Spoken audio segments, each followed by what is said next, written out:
Hi boat fans, this is Tim from Boatshed Brighton on board this Beneteau First 36.7 for a look around very briefly her cockpit, and then we'll go down below for a look around the interior. Now we hope that this new format, which is 360 degrees virtual reality, will give you a really great idea as to how she feels, what the space is like, and if she might suit you. So as I'm walking around, you don't have to look where I'm looking, you can look wherever you like. Just click on the screen or touch the screen and drag it up, down, left or right. You can look wherever you like, whenever you like. We think that's a pretty neat feature, and we hope that it helps you understand this boat better. So let's start then. So at the moment we're in the cockpit, which is very wide, very open, very spacious, lots of room for the race boys. Now this boat is kitted out for racing with squillions of pounds worth of gear, and you'll see that as we walk around. Cockpit wise, as you can see, lockers have been removed port to starboard to be replaced with these bars, which give you something to brace against when you're heeled over. We've got the racing steering here, we've got a race rudder on, but the original rudder is also included. So as you can see, we've got good visibility all around, nice big self-tailing winches on the coach roof and on the sides. We've got all the lines led aft, loads of brakes everywhere, and we've got all the navigation instrumentation just above the hatch galleys for you there. That's about all I can say really.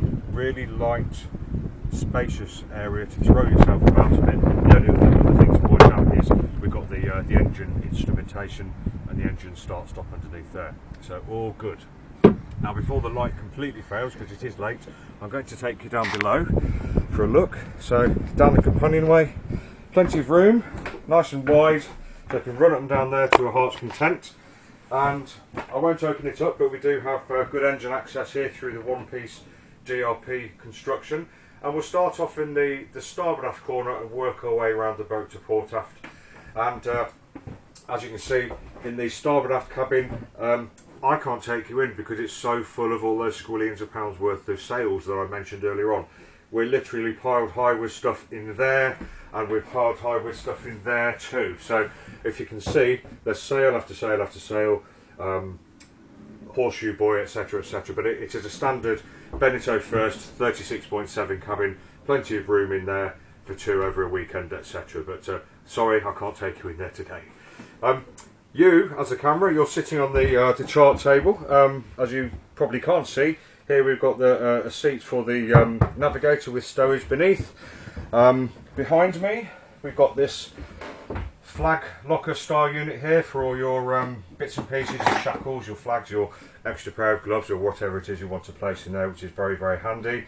Moving forward of that, we've got the electrical panel there, VHF, stereo, a Raymarine unit there, and another Raymarine unit underneath there too. So all nice and modern, looking good, and hopefully we'll get you to where you're going. And the chart table itself, decent size, medium sort of size. We've got stowage underneath both flaps. I won't lift that too much, otherwise you'll go flying.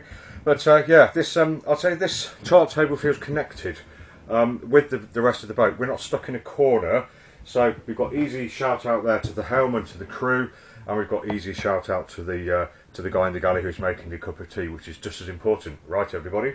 So yes, very nice indeed. And you'll see the whole place seems light and airy. We're videoing this kind of as the light's failing a little bit. It is the evening, so please do forgive us for that. But we've got we've got the port and starboard hull lights, we've got the windows in the coach roof, and we've got the hatches in the coach roof as well as a great big companionway there. So it does feel nice and airy in here. If I stand up, I'm 5'9", so we've got 5 or 6 inches above my head, so should be good for the taller of those amongst you. So moving forwards then, we've got the identical port and starboard sofa units. We do have stowage behind that one, a bit of stowage behind here as well, not much though because it's where the chain plates come through and attach, and also no stowage underneath the seats. We've got lee cloths there, but yeah, these seats are probably good enough for somebody to sleep on, although they do taper down towards the forward end, but not too bad on the downward tack, I reckon, while you see, so that would work really well there.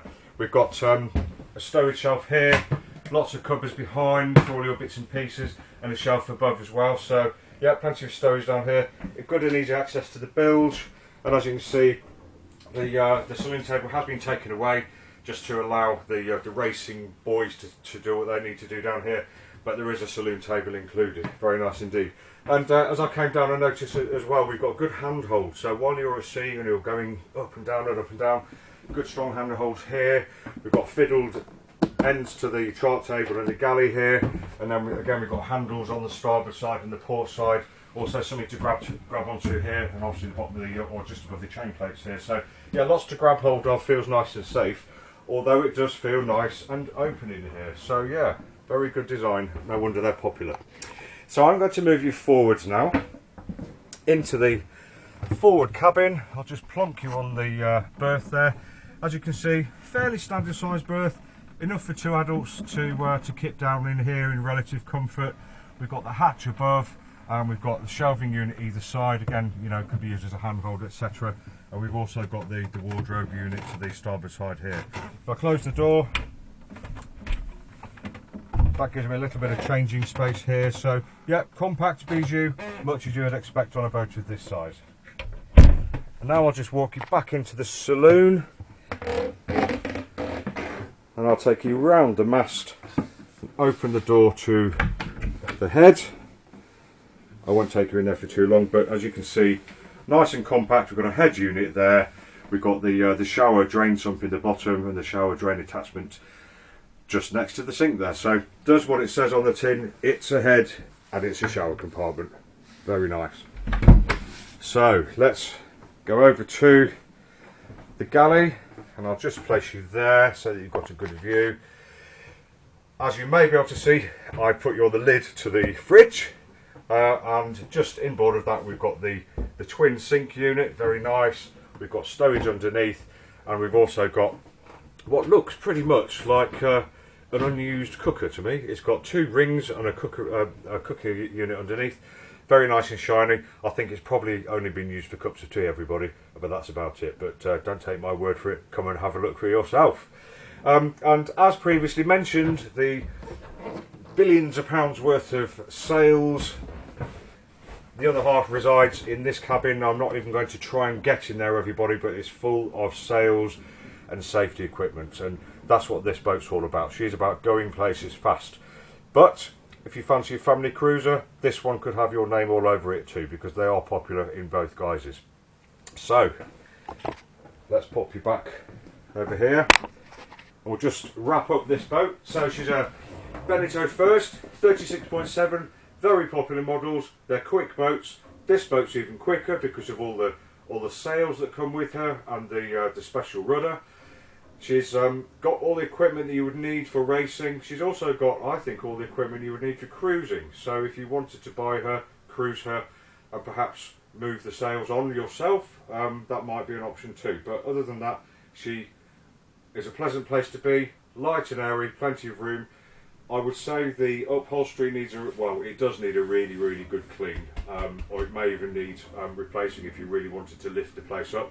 And the whole place could do a good wipe over, but other than that, she seems a very, very nice boat. So if you'd like any more information, or if you'd like to come and see her, just go to boatshedbrighton.com, where you'll find more pictures, videos and virtual reality.